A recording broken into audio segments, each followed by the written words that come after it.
복음서 읽기가 끝나고 사도행전도 어느덧 다 끝나고 이제 서신서의 말씀들을 읽을 때가 되었습니다. 지난주에 우리가 함께 읽으신 사도행전을 쭉 읽다 보면 사도행전의 시작 부분부터 계속 반복되는 성령에 대한 이야기, 그리고 9장 혹은 13장부터 시작되는 바울에 대한 이야기가 거의 대부분을 이야기를 다루고 있다고 해도 과언이 아닐 것입니다.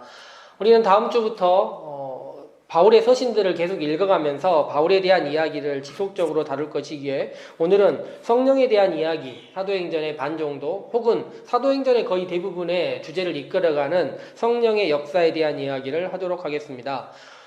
사도행전에서 성령은 참 다양한 방법으로 사람들에게 상상하게 자신들이 꿈꾸지 못했던 것들을 꿈꾸게 해주신다 말할 수 있습니다.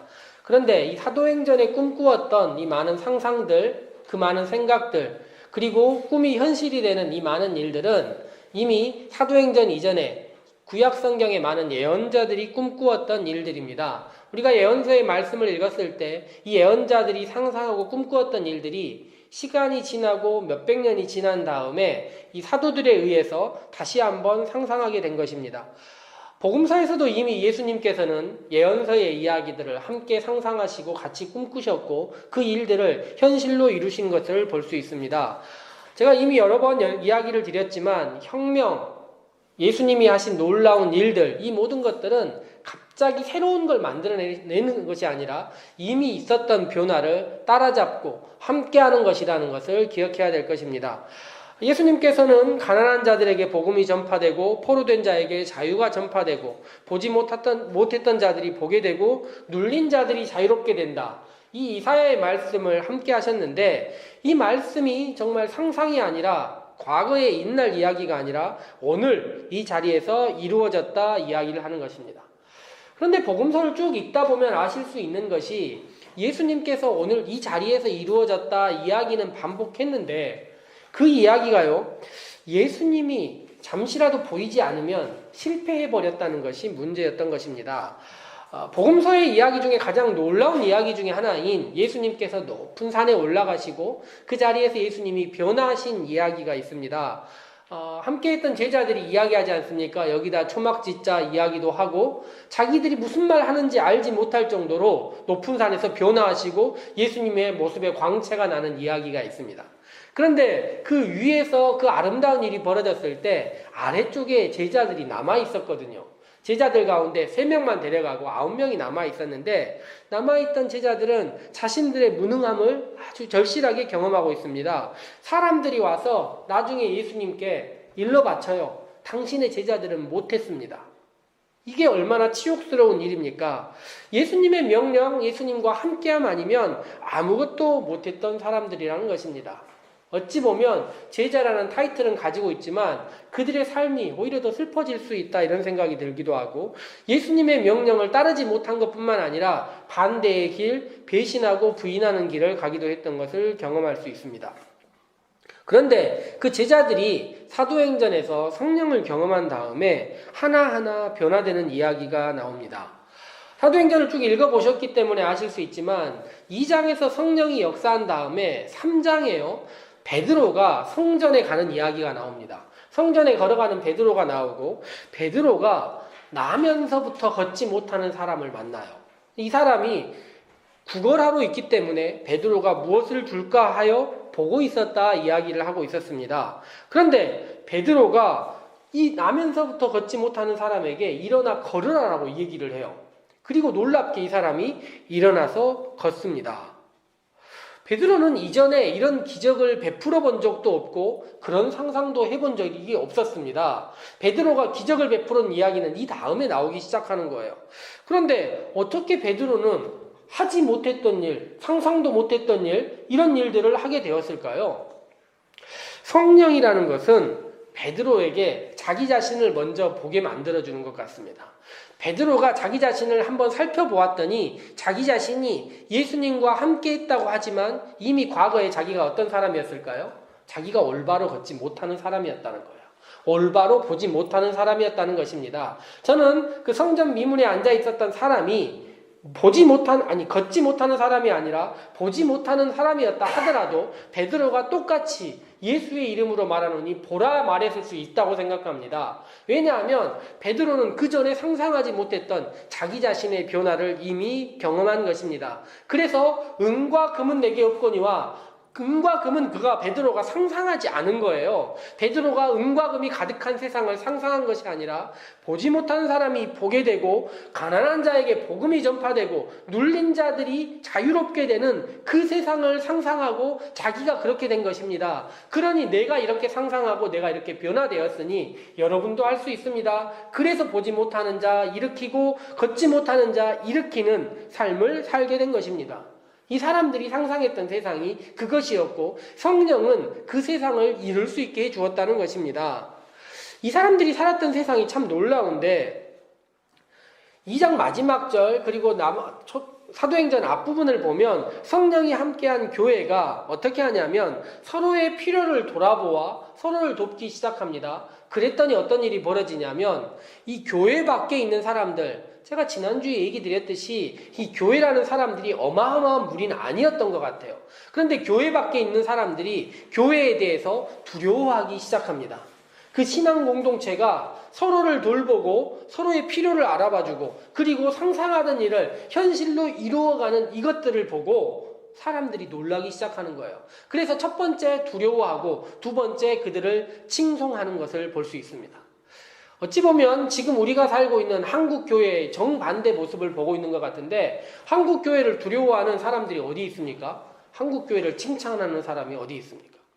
저는 이걸 읽으면서 가끔씩 한국 교회의 우리 주요 아젠다 중에 하나로 표 중에 하나로 생각하는 사도행전으로 돌아가자, 초대교회로 돌아가자, X 한 다음에 29 적고 사도행전 29장을 한번 만들어보자 이런 이야기들이 우리가 생각하는 기독교의 올바른 역사, 성령이 우리에게 꿈꾸고자 하는 것은 아닐 것입니다. 돌아가자, 그때가 좋았다가 아니라 오늘 우리의 현실을 살펴보고 오늘 우리의 현실에서 어떻게 교회가 자리매김해야 되는가, 이사야 혹은 예언자들 그리고 예수님, 베드로, 바울로 이어지는 성령이 그들에게 주는 그들의 변화 그리고 내가 먼저 바뀌고 나서 세상 사람들 또한 이렇게 변할 수 있다는 그 상상력들을 어떻게 가질 수 있을까?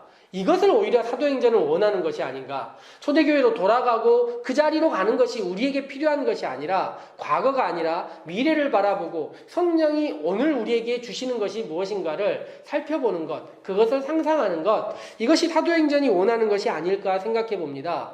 그래서 오늘 우리들은 함께 사도행전에서 성령은 어떻게 사람들을 바꾸었는가, 변화시켰는가, 그리고 단지 한 사람일 뿐이 아니라 그들을 연결시켜서 어떻게 큰 일을 했는가 함께 살펴보고자 합니다. 오늘 사도행전은 28장으로 이루어져 있는데 28장 가운데서 9장부터 제가 읽어오시기를 바랬던 9장과 10장 이야기, 즉 9장 이야기부터 3명의 사람이 10장까지 나옵니다. 세 사람은 각자의 신앙생활, 각자의 삶을 살고 있었습니다. 그리고 그 방향에서 열심이라는 것이 약간은 놀라울 정도입니다. 첫 번째 9장에 처음 나왔었던 이 사울이라는 사람이 먼저 나와 있는데 이 사람은 바리새인으로 알려져 있었고 이 사람은 자기 열심이 정말 어마어마했던 사람이에요. 자기의 신앙, 종교 때문에 타인에게 유해를 가할 수 있을 정도의 신앙을 가지는 열심파였습니다. 두 번째는 베드로인데요. 이 사람은 갈릴리의 어부였지만 나사렛 여수를 따랐고 후에 부인했지만 돌이킨 다음에 예수님의 제자 중에 1번 제자, 예루살렘 교회의 1번이 되었습니다. 그리고 이 사람은 예수님의 제자들이 예루살렘이라는 한계 속에 갇혀있는 것과 달리 약간의 예외를 허용했는지 예루살렘 바깥 지역들을 다니면서 복음을 전하는 일들을 하고 있습니다. 스스로 한계를 깨쳐나가려고 되게 노력한 제자라고 볼 수 있습니다. 그리고 마지막은 오늘 우리가 성경에 읽었던 이 고넬료라는 사람입니다. 이 사람은 로마 사람이자 백부장이라는 지위를 가졌는데 이 사람은 경건한 이방인이라는 지위, 칭호를 가지고 있었습니다. 그가 했던 일을 보면 군인인데 이웃을 구제하는 마음을 가지고 있었고 군인인데 기도하고 있었다 이렇게 이야기하고 있습니다. 유대인의 매일의 기도 시간에 이 사람은 함께 기도하는 사람이었다는 것입니다. 정통 바리새인 유대인 한 명, 갈릴리의 어부 한 명, 로마의 백부장, 요 세 사람들이 연결되는 이야기가 9장부터 10장 사이, 그리고 그들을 연결시키는 성령의 이야기가 적혀 있는 것입니다. 이처럼 우리 또한 각자의 삶이 따로따로 있는 것이고 직장과 가정과 모든 사람들의 삶이 연결될 수 없을 것처럼 보이는 것입니다. 그런데 성령은 연결될 수 없을 것 같은 바리새인과 어부와 백부장을 연결시켜서 전혀 새로운 일들을 만들어가는 것을 볼 수 있습니다. 그래서 그 성령의 역사가 어떤 것이냐면 팔레스타인, 이스라엘이라는 한정된 지역 안에 있었던 복음을 새로운 곳으로 연결시키고 새로운 지역으로 만들어가는 그 일을 하는데 세 사람을 사용하는 것입니다. 사도행전에 보면 수많은 인물들이 나옵니다. 어떻게 보면 인물들 열전이라고 말할 만한데요. 그 인물들이 사실 나타날 때는 갑자기 나타나고 끝날 때도 어떠한 마지막 에필로그도 없이 갑자기 사라져버립니다. 그래서 수없이 많은 인물들이 있지만 이 인물들만 바라보고 있으면 사도행전을 올바로 바라볼 수 없겠구나를 알게 해줍니다. 그 유명한 베드로라도 나중에 나오는 바울이라도 시작 지점과 끝 지점이 엄밀히 말하면 없는 거예요. 그래서 이 한 사람만 바라보고 있으면 사도행전을 올바로 바라볼 수 없습니다. 이들이 어떻게 연결되어 있는지, 성령이 이들을 어떻게 꿰어가는지를 살펴보아야 한다는 것입니다. 먼저 살펴볼 사람은 9장에 있는 이 바울입니다.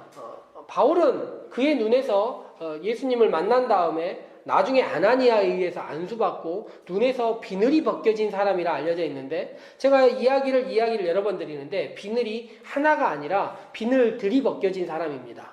눈에 비늘들이 되게 많이 있었고 그 비늘들이 바울은 생각할 때 단지 한 번이 아니었다, 계속 벗겨졌다 생각하는 것입니다. 자기들은 로마서를 읽을 때도 그렇고 고린도 전후서를 읽을 때도 보면 바울의 눈에서 비늘들이 벗겨지는 장면들이 이 한 번의 사도행전 9장에서뿐만 아니라 계속 발생하는 것을 볼 수 있습니다.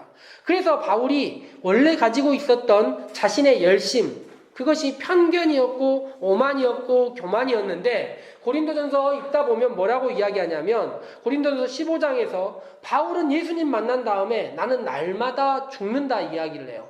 죽는다라는 말은 나의 눈에 비늘이 벗겨진다, 혹은 나의 교만과 오만과 편견이 벗겨진다라고 말할 수 있는 것입니다. 그래서 그가 새로운 삶을 향하여 움직이는 과정들, 이것이 나오는 것입니다.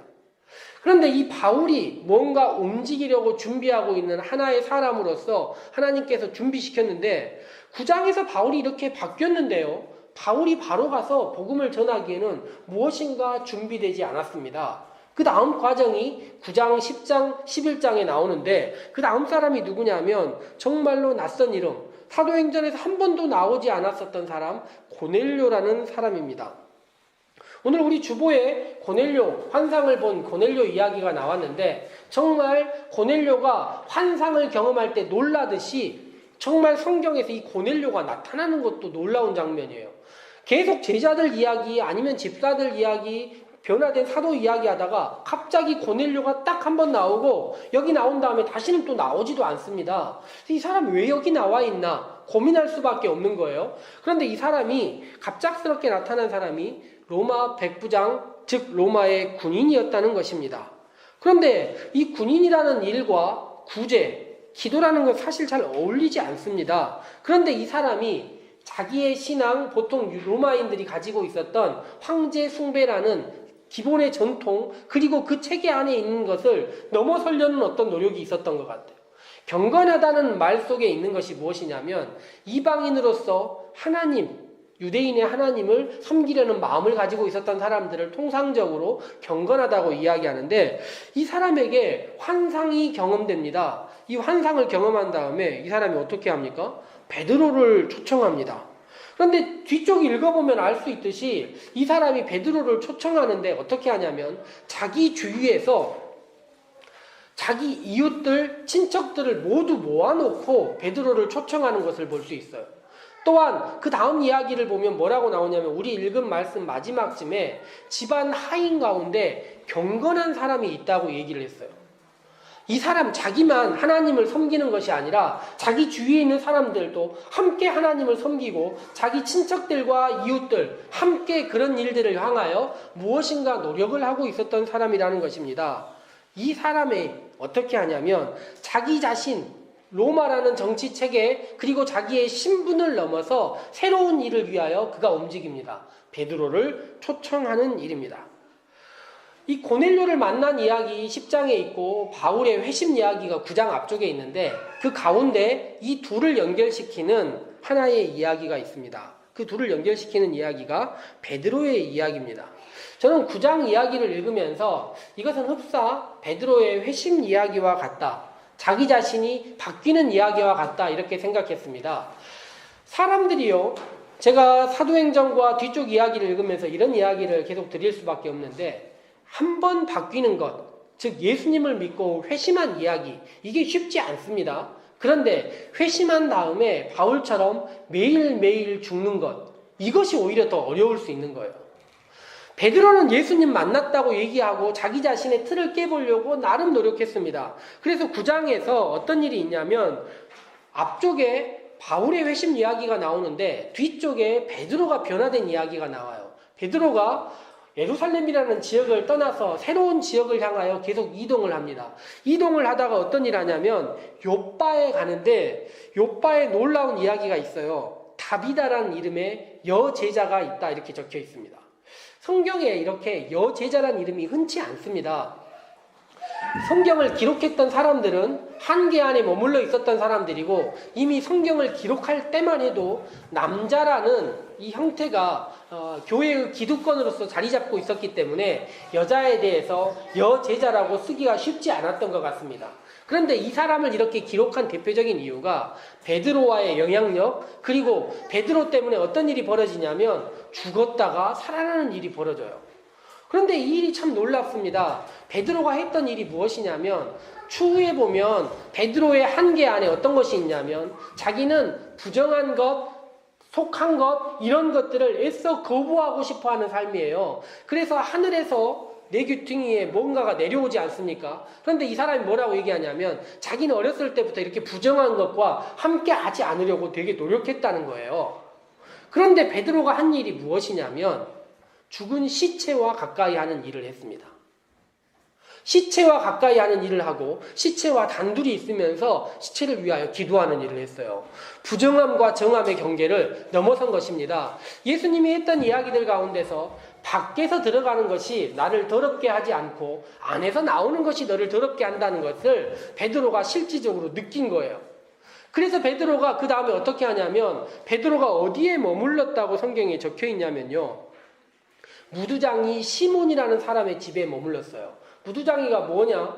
가죽을 벗겨서 가죽으로 제품을 만드는 사람입니다. 즉 동물의 가죽, 동물의 시체가 가득 있는 집에 베드로가 머물렀다는 거예요. 사람의 시체도 두려워하지 않고 동물의 시체도 두려워하지 않는 부정함과 정함의 존재를 넘어서기 위한 과정 가운데 베드로가 있었다는 것입니다. 즉 베드로가 자기 마음 가운데 하나의 회심을 한 거예요. 과거에는 자기가 한계 속에 있고 예수님을 믿고는 있었지만 정함과 부정함이라는 한계를 가지고 살았지만 어떻게 보면 문화 안에서 하나의 단계를 넘어섰다 말할 수 있습니다. 저는 이것은 흡사 베드로가 세족식을 경험한 것과 같이 어마어마한 일이라고 생각해요. 당시의 시대 속에 살고 있었기 때문에 세족식이라는 것이 그렇게 넘어서기 힘든 일이었던 것처럼 정함과 부정함이라는 것도 당시 시대 사람으로서는 유대인으로서는 정말 넘어서기 힘든 것이었습니다. 그런데 회심하고 돌이켰다 말하지만 베드로가 넘어서지 못한 것이 있습니다. 그것이 무엇입니까? 유대인과 이방인의 관계입니다. 시체나 동물까지는 넘어섰어요. 그러나 유대인과 이방인의 관계는 아직 넘어서지 못한 것입니다. 그것은 누군가가 시작해서 열어주지 않으면 만들 수 없는 일입니다. 바울은 처음에 성령이 바울을 변화시킨 다음에 아나니아에게 뭐라고 얘기하냐면 바울을 이방의 사도로 쓰겠다고 하나님께서 이야기를 하시는 거예요. 그런데 바울이 바로 이방의 사도로 나가지 못합니다. 왜일까요?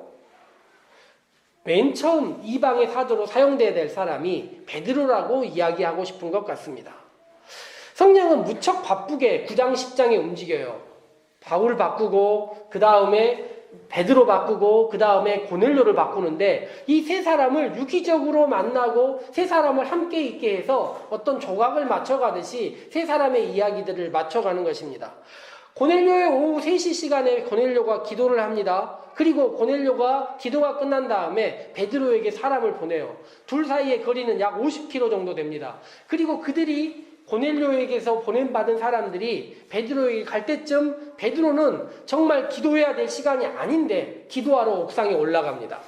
성령이 그의 마음 가운데 감동을 주신 것이죠. 옥상에 올라가서 기도하다가 배고픈 베드로에게 하늘에서 무엇인가 천조각이 내려오고 천안에 베드로가 평생 잡아보지 않았던 부정한 동물들이 들어있습니다. 베드로는 이것을 배고픈 냄새 때문에 저거 먹고 싶다 생각했다가 자세히 살펴보니 부정한 것들이구나, 먹어서는 안 되겠다 생각하고 있는 사이에 하늘에서 음성이 들립니다. 잡아먹어라. 베드로는 이야기하죠. 저는 이런 거, 부정한 것, 속한 것 평생 만져본 적 없습니다. 잡아본 적 없습니다. 하늘에서 소리가 납니다. 하나님께서 깨끗하게 하신 것 네가 속되다 하지 말라. 이런 이야기가 반복되고 베드로의 마음 가운데 앞에서부터 있었던 정함과 부정함, 유대인과 이방인 여러 가지 마음들이 혼재하기 시작하고 있는 그 시간에 누군가 와서 문을 두드리는 것입니다. 문을 두드리고 뭐라고 합니까?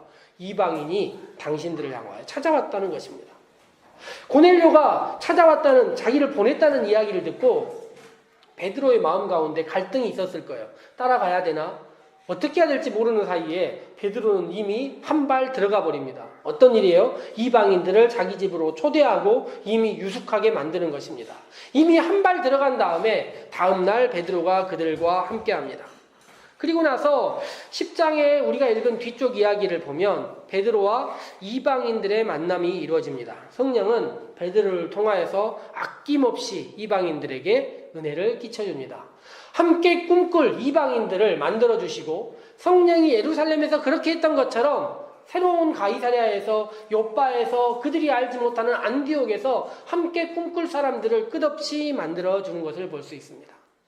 성경을 보면요, 11장 우리가 읽은 바로 다음 장에 베드로가 그들을 찾아갔다는 이야기 때문에 예루살렘 교회에서 엄청 책망을 받아요. 보통 사람들이 성경의 표현대로 따르자면 힐난했다, 몹시 비난했다는 것입니다. 베드로가 아니라 바울이 제일 처음 이런 일을 했다면 어떻게 됐을까요? 베드로가 아니라 다른 제자들 혹은 집사들이 가서 그런 일들을 했다면 어떻게 됐을까요? 저는 생각할 때 이방인을 향하여 복음 전파가 시작되는 것이 아니라 오히려 더 막혔을 거라고 생각합니다. 예루살렘 교회에서 베드로는 나중에 생각해보자면 베드로가요, 예루살렘 교회의 대빵 아니었겠습니까? 1등 아니었겠습니까? 그런데 베드로가 그 지위를 내려놓습니다. 저는 여러 가지 이유가 있겠지만 베드로는 이것에 대한 책임을 지고 자기 자신의 지위를 내려놓은 것이 아닌가 생각을 해요. 이방인과 접촉했다는 이유 때문에 자기 자신의 지위가 내려갔다 생각하는 것입니다. 오히려 예루살렘 교회의 지위는 이 이유로 예수님의 동생 야고보가 더 앞장서서 올라가는 것을 볼 수 있습니다. 베드로는 지위가 내려가고 새로운 자신의 역할들을 새로 찾아서 새로운 곳을 향하여 떠나기 시작하는 것을 볼 수 있습니다. 저는 이 이야기를 읽으면서 이 사람들 모두가 처음 경험한 일들입니다. 고넬료는 유대인을 초청하게 만들고 바울은 자기가 가지고 있었던 신앙을 바꾸게 만들고 베드로는 이미 가지고 있었던 정함과 부정함이라는 단계에서 이방인을 만날 수 있는 단계로 만드는 것입니다. 새로운 조각들을 하나하나 바꾸어서 만드신 성령께서 어떻게 하시는 것입니까? 그들 셋을 하나하나 움직여서 새로운 조각을 만들어서 이방을 향한 새로운 길들을 여시고 그들을 향하여, 그들을 통하여 사용하시는 것입니다. 그리하여 그들은 이제 이후로 새로운 상상을 하게 하는 것입니다. 성령은 이제까지는 한계 안에 있었던 사람들을 새로운 역할들을 만드시는데 오로지 나를 통해서 나 하나로서 그 모든 일들을 이루게 하시는 것이 아니라 나와 우리의 이웃들과 내가 경험하지 못하는 사람들을 함께 만나게 해서 그들을 함께해서 새로운 역사들을 만들어 간다는 것입니다. 성령은 말이에요. 오늘 우리를 통해서 오늘 말씀을 듣는 우리들이 일상으로 흩어졌을 때 우리들을 하나의 조각으로 다시 한번 사용하실 것입니다. 우리들을 움직이시고 만드시고 함께 하시게 하는데 우리들이 낯선 곳, 예기치 않은 곳에서 하나의 조각이 되고 우리들이 상상할 수 없었던 곳에서 무엇인가를 움직일 수 있는 힘을 우리에게 주신다는 것입니다. 저 또한 이번 주 중에 낯선 선교지를 향하여 떠납니다. 제가 카자흐스탄이라는 곳에 가서 제가 어떤 일을 향하여 움직일지 사실 정확하게 알지 못합니다. 그러나 저 또한 하나님께서 선교를 통하여서 우리가 생각하지 못했던, 꿈꾸지 못했던 것들을 향하여 하나의 조각으로 저를 사용하실 것으로 생각하는 것이고, 우리 성도들 또한 우리의 일상에서 우리가 예상하지 못했던 조각들, 이 바울과 베드로와 고넬료들을 만나게 하셔서 새로운 일을 시작하게 하는 것처럼 우리 산림교회 성도들의 한 조각 한 조각들이 만나서 성령이 역사하는 새로운 일을 하실 수 있게 하지 않을까 생각해 보는 것입니다. 우리들이 함께 기도하고 잠깐 묵상해 보도록 합시다. 그리고 하나님께서 나를 통하여서 어떤 일들을 만들어 가실지, 우리들이 상상할 수 없었지만 그 조각들이 내가 어떤 것이 될 수 있을지 순종하고 말씀과 기도로서 일을 이뤄 가시는 우리 살림의 성도들 되었으면 좋겠습니다.